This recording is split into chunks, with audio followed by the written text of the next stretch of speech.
الحمد لله وحده، والصلاة والسلام على من لا نبي بعده، صلى الله عليه وعلى آله وسلم. أما بعد، فإن من وساوس الشيطان ومداخله أنه يقول لك لا عليك، فالأمر بمبعدة عنك.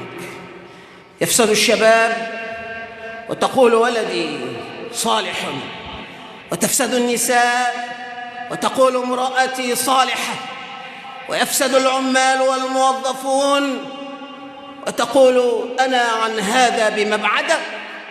وهذا وهم كبير، وهذا من عمل الشيطان الرجيم.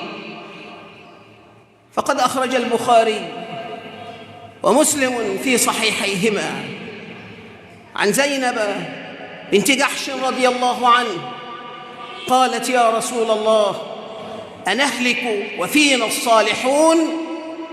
فقال النبي صلى الله عليه وسلم: إذا كثر الخبث. كورونا إنما هي نتاج إفساد المفسدين، وأتت إليه وأنت من الصالحين.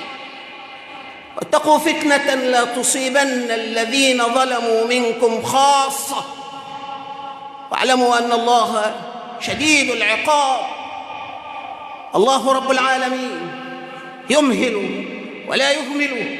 الله رب العالمين يملي الظالم حتى إذا أخذه لم يفلته.